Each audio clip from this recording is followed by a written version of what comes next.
ஆண்டவராகிய இயேசுவின் நாமத்தினாலே இந்த விடிலை தேடி நிகழ்ச்சிக்கு உங்களை வரவேற்கிறேன்.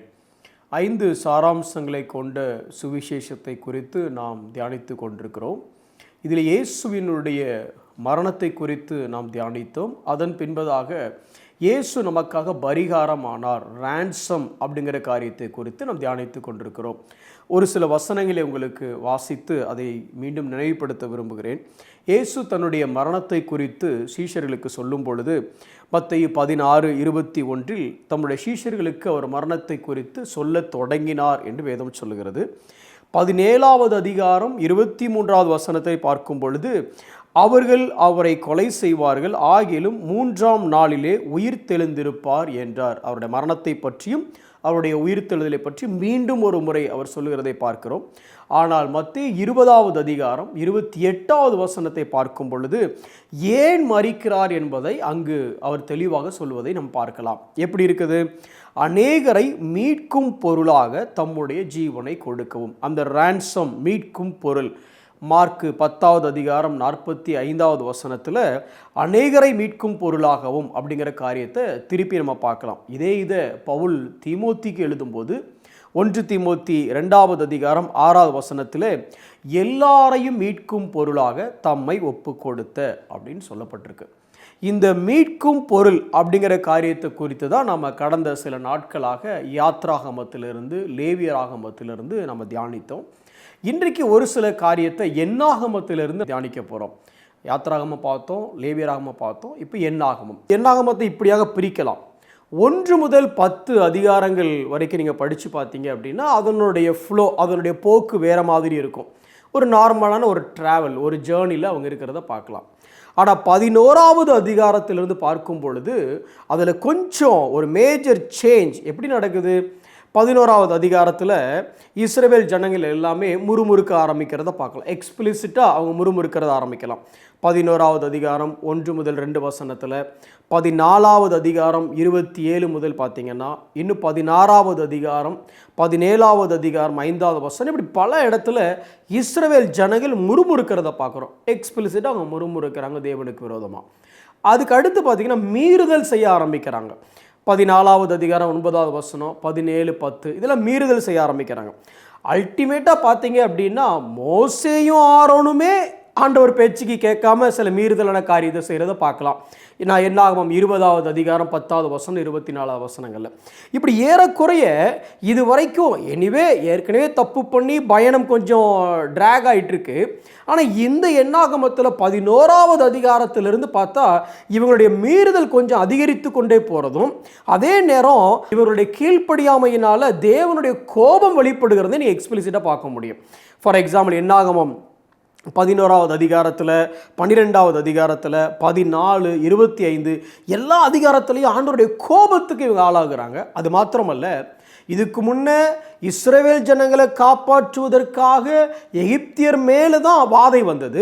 ஆனால் இன்னைக்கு எந்த ஜனங்களை அவர் காப்பாற்றி கொண்டு வந்தாரோ அந்த ஜனங்கள் மேலேயே வாதை வருகிறத பார்க்க முடியும்.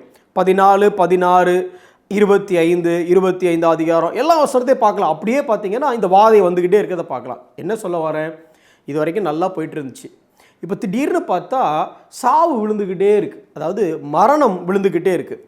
இந்த வழிப்பாதையில், அதாவது தங்களுக்கு வாக்குத்தத்தம் பண்ணப்பட்ட அந்த தேசத்திற்கு செல்லக்கூடிய இந்த வழிப்பாதையில் ஏற்படுகிற பிரச்சனைகளும், அந்த பிரச்சனைகளிலும் இருந்து தேவன் அவர்களை எப்படி விடுவிக்கிறார் அல்லது மீட்கும் பொருளாக அதை நமக்கு எப்படி உணர்த்துகிறாருங்கிறதை தான் சொல்ல போகிறோம். எப்படி? அன்னைக்கு அவங்க எகிப்திலிருந்து கானானுக்கு வழிப்பாதை, நம்ம வழிப்பாதையில் நடந்த நிகழ்வுகள். இன்றைக்கி நாமளும் பாவத்தில் உலகத்துக்கு கீழே இருக்கிறோம். இங்கே இருந்து தேவன் நம்மளை ரட்சித்து பாவத்திலிருந்து, பிசாசினுடைய ராஜ்யத்திலிருந்து நம்மை மீட்டெடுத்து குமாரனுடைய ராஜ்யத்திற்கு கொண்டு சென்று கொண்டிருக்கிறார். நம்ம லிட்ரலாக அந்த ராஜ்யத்தை பார்க்கல, இப்போ ஸ்பிரிச்சுவலாக அந்த ராஜ்யத்தை பார்க்குறோம், லிட்ரலாக அந்த ராஜ்யத்தை பார்க்க போகிறோம். இந்த வழிப்பாதையில் தான் நாம் இருக்கிறோம். இந்த பில்கிரிம்ஸ், அதாவது இந்த பயணம், இந்த பயணத்தில் நடக்கக்கூடிய காரியங்களை குறித்து தான் நம்ம பார்க்க போகிறோம். சரி, 1 கொரிந்தியர் 10வது அதிகாரம் 5, 8, 9 இந்த வசனங்களை நான் வாசிக்கும் போது உங்களுக்கு இந்த விஷயம் புரியும். வாசிக்கிறேன். 1 கொரிந்தியர் 10வது அதிகாரம் 5வது வசனம். அப்படி இருந்தும் அவர்களில் அதிகமான பேர்களிடத்தில் தேவன் பிரியமாயிருந்ததில்லை. ஆதலால் வனாந்தரத்திலே அவர்கள் அழிக்கப்பட்டார்கள், வழிபாதையிலே பலர் அழிக்கப்பட்டார்கள். 8வது வசனம், அவர்களில் சிலர் வேசித்தனம் பண்ணி ஒரே நாளில் 23,000 பேர் விழுந்து போனார்கள். அதுபோல நாமும் வேசித்தனம் பண்ணாதிருப்போமாக. 9வது வசனம், அவர்களில் சிலர் கிறிஸ்துவை பரீட்சை பார்த்து பாம்புகளால் அழிக்கப்பட்டார்கள். அதுபோல நாமும் கிறிஸ்துவை பரீட்சை பாராதிருப்போமாக. இதுலேருந்து என்ன தெரிஞ்சுக்கலாம்? இந்த அதுபோல நாமும் அப்படிங்கிற வார்த்தையை மட்டும் நம்ம தியானிக்க போகிறோம்.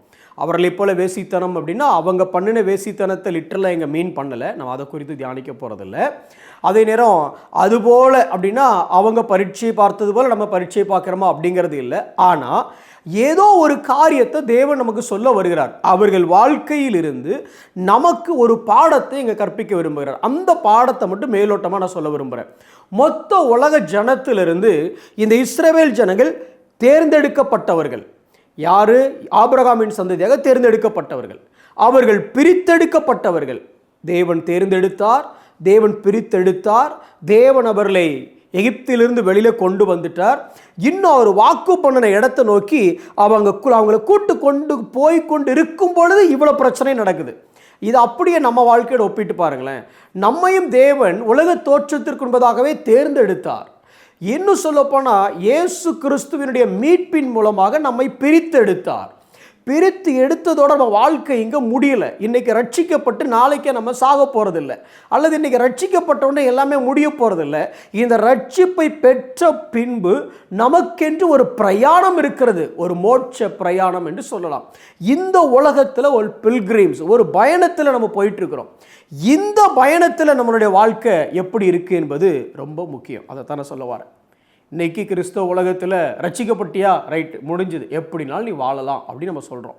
ஆனால் அன்றைக்கு தேவன் அவர்களை எகிப்திலிருந்து பிரித்தெடுத்து வந்ததற்கு பின்னும் அநேக காரியங்களில் தேவன் அவர்கள் மேலே மனஸ்தாபப்பட்டதை நம்ம பார்க்க முடிகிறது. இன்றைக்கு இந்த உலக வாழ்க்கையிலிருந்து, பிசாசின் இருளின் ராஜ்யத்திலிருந்து உங்களையும் என்னையும் தேவன் பிரித்தெடுத்து விட்டார். ஆம், முன்குறிக்கப்பட்டோம், அழைக்கப்பட்டோம், பிரித்தெடுக்கப்பட்டோம், எந்த மாற்று கருத்தும் இல்லை. ஆனால் இந்த காலகட்டத்தில் நாம் பரிசுத்தமாக்கப்படுகிறோமா என்பதை குறித்து நாம் தியானிக்க வேண்டும். ஒரு வசனத்தை நான் வாசிக்கிறேன் பாருங்களேன் உங்களுக்காக. யோவான் 13வது அதிகாரம் 8வது வசனம். எல்லாருக்கும் தெரிந்த பகுதி. யோவான் 13, last discourse of Jesus Christ அப்படின்னு சொல்லலாம். இயேசு தன்னுடைய சீஷர்களுடைய கால்களை கழுவும் பொழுது கழுவுகிற அந்த நிகழ்வு. பேதுருடைய காலை கழுவ போகிறார். அப்போ நம்ம ஆளு பேதுரு என்ன சொல்கிறாருன்னு பாருங்களேன். 13வது அதிகாரம் 8வது வசனம். அவரை நோக்கி, நீர் ஒரு காலம் என் கால்களை கழுவப்படாது. அது எப்படி என் காலை நீங்கள் கழுவலாம்? அடிமை மாதிரி கழுவக்கூடாது. இயேசு அவருக்கு பிரயுத்தரமாக, நான் உன்னை கழுவாவிட்டால் உன்னிடத்தில் எனக்கு பங்கில்லை. நான் கழுவலைன்னா உனக்கு எனக்கும் சம்மந்தமே கிடையாது அப்படின்னு சொல்கிறாரு. சொன்ன உடனே அவர், அப்படியா, அவன் முழுசாக கழுவுங்க. எப்படி கழுவுங்க? ஆண்டவரே, காலை மாத்திரம் இல்லை, என் கையை கழுவுங்க, என் தலையை கழுவுங்க, எல்லாத்தையும் கழுவுங்க. டேய், முழுகினவன் கால்களை மட்டும் கழுவ வேண்டியதாக இருக்கும். இந்த ஒரு வார்த்தை தான் நான் உங்களுக்கு சொல்ல விரும்புகிறேன். முழுகினவன் கால்களை மாத்திரம் கழுவ வேண்டியதாக இருக்கும். நீங்களும் நானும் முழுகினவன் அப்படின்னா கிறிஸ்துவுக்குள் முழுகினவன் வச்சுக்கலாம். ரட்சிக்கப்பட்டவன், ரட்சிக்கப்பட்டு தேவனுக்குள் பிரித்தெடுக்கப்பட்டவன். அப்போ அதோட சும்மா போனால் போதுமா? இல்லை, கால்களை மாத்திரம் கழுவ வேண்டியதாக இருக்கும். நாம் நடக்க வேண்டிய வழிகளை நாம் கழுவ வேண்டியதாக இருக்கிறது. எப்படி சொல்லலாம்? காலையிலே எழுந்திரிச்சு நீங்கள் நல்லா குளிச்சுட்டு ஒரு 10 நிமிஷம் வெளியில் நிற்கிறீங்க, ரோட்டில் டிராஃபிக்கில் போயிட்டு வரீங்க. வந்த உடனே கண்டிப்பாக நீங்கள் எப்படி போனீங்களோ அப்படியாவா இருப்பீங்க? நிச்சயமாக இல்லைல்ல. அந்த ரோட்டில் இருக்கிற புகை, அந்த பொல்யூஷன், அந்த டஸ்ட், இதனால் நம்மளுடைய சரீரம், நம்மளோட முகம், கை, கால்கள் அழுக்காகும். அப்போ வந்த உடனே அப்பா அம்மா சொல்லுவாங்க, டேய், வெளியில் போயிட்டு வந்த கை, கால், முகத்தை கழுவு, கையை கழுவு, காலை கழுவு, முகத்தை கழுவு அப்படிம்பாங்க. ஏன்? மற்ற இடங்கள்லாம் மறைக்கப்பட்டிருக்கு, இந்த இடத்துல தூசி ஓட்டியிருக்கும்பா, கழுவு. இல்லை, நான் காலையில் குளிச்சுட்டேன். நீ குளிச்சுட்டேங்கிறது எனக்கு தெரியும்டா, இப்போ கையை, கால், முகத்தை கழுவு. இதே மாதிரி தான் ஆவிக்குரிய வாழ்க்கையும். நீங்களும் நானும் கிறிஸ்துவுக்குள் முழுகிவிட்டோம், கிறிஸ்துவுக்குள் ஞானஸ்நானம் பெற்றுவிட்டோம், நாம் கிறிஸ்துவின் பிள்ளைகளாக மாறிவிட்டோம். ஆனாலும் இந்த பயணத்தில், இந்த உலக பயணத்தில் ரட்சிக்கப்படுறது ஒரு முறை, ஆனால் இந்த ரட்சிப்பு என்பது தொடர்ந்து கொண்டே இருக்கிறது. முற்றும் முடிய ரட்சிக்க வல்லவராய் இருக்கிற, it is a continuation process.